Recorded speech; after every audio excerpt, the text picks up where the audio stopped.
Bonjour à tous, aujourd'hui on se retrouve pour la partie 3 de la... Pardon, on va la garder, parce que je vais pas recommencer, ça fait la 10e fois en fait que je recommence. Cette théorie en fait de la partie 3 va être super complexe parce que les noms sont super durs à prononcer. Donc c'est pour ça en fait que je ris avant, parce que j'ai beau relire ma théorie 15 fois, je suis en train de rire. Parce que les noms, ils sont juste imprononçables. Donc déjà que moi je vais galérer, je pense, à les prononcer, et vous allez galérer à les comprendre. Donc en fait, ça me fait rire. Bonjour à tous, on se retrouve enfin pour la partie 3 de cette théorie, et le niveau de difficulté va donc augmenter. Après avoir étudié en détail tous les symboles des fresques et leur signification, on va enfin essayer de comprendre quelle était l'utilité pour Oda d'avoir utilisé le peuple aztèque en référence à Skypiea et en parallèle aux fresques des covers de Ner, jusqu'à en découler à la troisième grande guerre, l'Apocalypse, et donc comprendre comment pourrait se reformer la fameuse Pangée. Avant de débuter la vidéo, comme toujours, si vous n'avez pas encore vu la partie 1 et 2 de cette théorie, je le dirai jamais assez, vous risquez d'être complètement perdu dans cette vidéo-là. Surtout qu'elle s'avère assez complexe, surtout pour moi, dédicace à toi N, donc je vous invite à cliquer sur le petit i en haut à droite de la vidéo, sinon vous avez tous les liens en barre d'infos. Mais aussi, si possible, consultez une théorie antérieure faite il y a plusieurs mois, parce que je vais devoir y faire référence dans cette vidéo, et il va s'agir de ma théorie sur la Pangée. Pensez aussi à la regarder avant, c'est une théorie que j'ai faite en collaboration avec mon ami Senpai Fruit, un youtubeur américain, donc c'est normal si vous entendez pas ma voix française. Il y a les sous-titres qui seront disponibles et qui le sont déjà, je pense, et en fait c'est mon ami qui a eu la gentillesse de prêter sa voix pour illustrer ma théorie. Donc Queen, si tu passes par là, je te remercie encore et je t'embrasse. Donc, la théorie de la Pangée est un peu particulière car elle est liée à cette partie 3 que vous allez voir juste après, mais c'est également une théorie que je vais détruire dans les prochaines parties. Tout simplement parce que je maintiens que le One Piece pourrait être la Pangée, mais il y a d'autres choses plus complexes et qui font qu'en réalité, il ne faut en aucun cas que la Pangée se reforme. Mais je vais l'expliquer dans les prochaines vidéos, donc pour le moment, gardez en tête cette Pangée car on va découvrir la raison pour laquelle elle pourrait en partie se produire. Donc c'est parti! Pour comprendre comment pourrait avoir lieu l'apocalypse dans One Piece, il va donc falloir analyser en détail l'histoire de cette fameuse roue. Mais avant ça, on va revenir un peu en arrière. Je vous avais donc parlé précédemment du peuple aztèque en référence aux fresques du peuple Bilica. Oda a par ailleurs étrangement dessiné le même décor pour illustrer le paysage de Chandora. Ici est représenté le bassin de Mexico, avec en son centre la ville des Aztèques appelée Tenochtitlan. Et étrangement, quand on regarde la représentation de la carte de Skypiea, on peut voir que la carte est étrangement la même que celle des Aztèques. Ce fameux peuple avait un symbole très particulier comme dit précédemment, et se nommait la pierre du soleil. Par conséquent, il faut retenir un mot important à travers cette phrase, le mot soleil. Dans One Piece, on a pu voir deux astres s'opposer. D'un côté la lune, à travers par exemple le gouvernement mondial, Ener ou encore les Mink, et de l'autre, le soleil. Oda y fait de nombreuses fois référence dans son manga.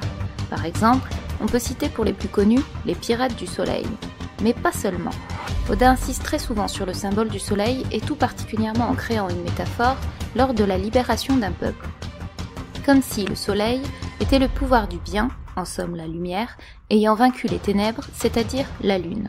Regardons désormais toutes les références possibles au soleil.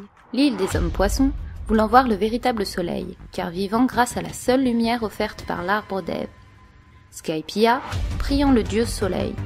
Wano Kuni, étant la représentation du Japon, aussi connu comme le pays du soleil levant.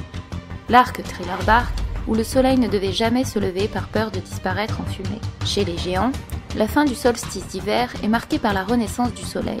L'emblème d'Alabasta, l'emblème d'Amazon Lily, avec les 8 rayons du soleil en forme de serpent, l'île d'Enies Lobby, où le soleil ne se couche jamais, l'île de Kuma, appelée Sol Bay, c'est-à-dire la baie du soleil. Par ailleurs, je ferai une théorie pour vous dire quel serait en réalité le royaume de Kuma. L'île de Zo est liée au coucher et au lever du soleil entre Caborage et Chavipere, et le nom du bateau des Mugi se nomme le Sunny. A contrario, Alabasta, qui est un des pays issus d'un des rois fondateurs, fuit étrangement le soleil et recherche la pluie. D'ailleurs, nombreux sont les personnages que Oda aime dessiner avec des lunettes de soleil. On peut par exemple citer Doflamingo, qui en porte, et qui est étrangement un des descendants des rois fondateurs. Ces références au soleil dans One Piece pourraient donc bel et bien être liées à cette fameuse pierre du soleil. Mais si on a pu apercevoir cette pierre sur la fresque d'Ener, on la retrouve également ailleurs, et pas n'importe où. Regardez attentivement ces symboles. Oda les avait déjà cachés sur un logo bien particulier, celui de l'emblème du marché humain. Et si on regarde attentivement ce logo, on peut s'apercevoir qu'en réalité, le symbole de Doflamingo est similaire. Mais surtout, on peut s'apercevoir que le logo du sourire est barré, ce qui pourrait être une référence directe au fait que le gouvernement et les DC soient opposés au sourire, et donc au fameux dit. Mais on reviendra plus en détail sur cela dans les prochaines parties de la théorie. Ces symboles sont très importants, car ils possèdent tous une grande signification qui se lie à travers ce qu'on appelle la fameuse pierre du soleil, ou, plus communément, le fameux calendrier aztèque. Analyse et histoire de la pierre du soleil, Pietra del Sol. On va essayer de se la faire courte et vous résumer au plus près ce qu'est cette pierre. Il s'agit d'un Kuochikali, signifiant réceptacle de l'aigle, étant à la fois un réceptacle et un autel sur lequel était déposé le cœur du sacrifié après le rituel du sacrifice. Les Aztèques célébraient la fête du feu nouveau qui commémore la pierre année 13 Roseau, 1479, en l'honneur du 5e soleil. On reviendra à la fin sur cette fameuse fête. Maintenant, regardons et décodons les symboles de cette pierre.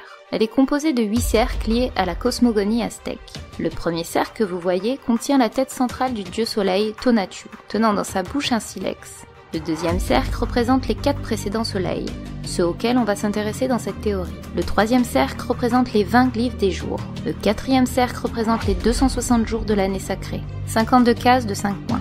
Les 5e et 6e cercles sont ornementaux. Le 7e cercle est composé de 2 serpents représentant chacun 52 ans. Oui, 52 ans. Essayez de faire le rapprochement avec un personnage. Le symbole entre les 2 queues des serpents, tout en dessous de la pierre, est la date de la fête du feu nouveau que commémore la pierre, année 13 Roseau, 1479.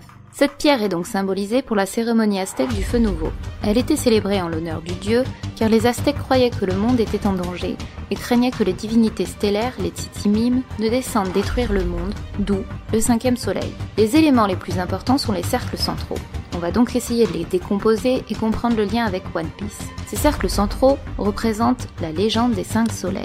C'est un mythe cosmogonique aztèque et maya fondé sur la création puis la destruction de plusieurs mondes, ou soleils, successifs. Les Aztèques tenaient pour certains que notre monde avait été précédé de 4 autres univers, appelés les 4 soleils, et que nous vivions actuellement dans le 5e soleil. Cette légende des 5 soleils est intimement liée à celle de One Piece, puisqu'elle résulte de la pierre du soleil dessinée sur les covers d'Ener.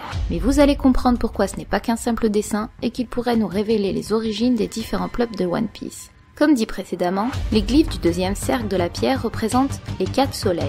On va donc essayer de les comprendre un par un. Le premier soleil se nomme Kat Jaguar. Ce soleil était habité par les géants, et il prit fin dans un gigantesque massacre quand le dieu de la guerre sacrée, transformé en félin, Jaguar, dévora toute l'humanité. Son dieu, Tezcatlipoca, dieu des ténèbres, du ciel nocturne et de la discorde. Il était le dieu le plus craint. Les géants et le jaguar pourraient être comparables aux géants de One Piece, ainsi que le peuple des Mink avec un des personnages centraux de l'arc Zo que je vous avais cité dans la précédente théorie. Et son nom est Pedro. Sachant que ces deux peuples, géants et Mink, sont liés tous deux au siècle manquant. J'expliquerai le lien avec les géants dans une autre théorie. Concernant maintenant les Mink, souvenez-vous, Pedro avait pris le nom de Nox pour son équipage. Nox descend de Nyx, la déesse de la nuit, ayant pour frère Ereb, qui lui était le dieu des ténèbres. Cela se relie au fait que le dieu de ce soleil Jaguar est justement le dieu des ténèbres et du ciel nocturne. Mais il est aussi appelé Yoal Tonatiuh, c'est-à-dire soleil de nuit, mais également par le fait que l'île de Zo soit représentée par le partage entre le jour par le roi de l'aurore et la nuit par le roi du crépuscule. De plus, comme dit dans la partie 2 de la théorie, Oda avait caché de nombreux indices dans les covers concernant le jaguar. Le deuxième soleil, celui-ci se nomme Kadvan, son dieu Quetzalcoatl, dieu du vent et incarnation du serpent à plumes. Ce soleil prit fin après une tempête magique soufflée par le dieu du vent et métamorphosa tous les hommes en singes. Les singes, un animal très particulier, puisque notre personnage principal se nomme comme cela, Monkey, tout comme dragon et garpe. Mais pas seulement. Un autre dit pourrait être assimilé à un singe, Soro, qui pourrait ressembler étrangement à un orang-outan, sans compter le fait que le père de Luffy est lié également au vent. Mais surtout, souvenez-vous des mots de... je sais plus son nom. Luffy serait une seconde génération de Mink, tout comme les singes sont le deuxième soleil après les jaguars, soit la seconde génération. Le troisième soleil se nommait Quatre Pluies. Son dieu, Tatlok, dieu de la pluie, on lui attribue les morts liées à l'eau, la foudre, les maladies, plus particulièrement celles de la peau, et aussi des sacrifices des enfants par noyade. Ce soleil disparut sous les coups du dieu de la pluie qui déclencha un déluge de feu céleste. Pour ce soleil, je ne peux le comparer à quiconque, car il n'est pas indiqué en quoi les singes ont été transformés avec ce 3e soleil. Cependant, dans le premier chapitre, on a pu voir Luffy, enfant, se noyer, tout comme le fait que l'eau, qui est un di, se voit liée à la maladie du saturnisme. Mais ce dieu est très important, car il est associé aux 4 points cardinaux, tout comme son épouse, la déesse de l'eau, mais surtout protectrice des fabricants de caoutchouc, ce qui pourrait donc faire un lien direct avec le fruit de Luffy. Mais justement, parlons de l'épouse de Tatlock, le 4e soleil appelé Katro. Son dieu, Chalchutliku, et son dieu, Chalchiuhtlicue, déesse de l'eau, et donc épouse de Tatlock, protectrice des naissances, déesse des océans et des rivières, patronne des pêcheurs et fabricant de caoutchouc. Ce soleil disparut englouti par une inondation provoquée par la déesse de l'eau, ce qui les transforma en hommes-poissons. Je pense qu'ici tout le monde l'aura compris, les hommes-poissons, obligés de vivre sous la terre ferme dans One Piece et ne pouvant étrangement pas voir le véritable soleil, jusqu'à pour certains en adopter le nom de leur équipage, aussi nommé les pirates du soleil. L'histoire de ces soleils pourrait donc nous expliquer comment auraient été créées ces différentes races dans One Piece, les Mink, singes, hommes-poissons, et qui sont tous liés étrangement au siècle manquant. Mais alors qu'est-ce que tout cela signifie? Et où je veux en venir? Après que les 4 soleils de l'univers aient disparu, un 5e soleil est apparu. C'est celui qui est représenté au centre de la pierre du soleil. Il est appelé aussi Soleil 4 mouvements, dominé par le dieu du soleil Tonatiuh, patron de tous les guerriers, et principalement des guerriers jaguars et aigles. Ce soleil prendra fin sous un tremblement de terre destiné à s'effondrer dans d'immenses séismes. Les Titimimes, monstres squelettiques, surgiront des ténèbres et anéantiront l'humanité. Cette prophétie du 5e soleil est la raison principale des sacrifices humains, car les Aztèques tentaient de repousser le néant en donnant l'eau divine, c'est-à-dire le sang humain aux dieux. Ce qui explique donc pourquoi Oda représente ce fameux sacrifice à Shandora.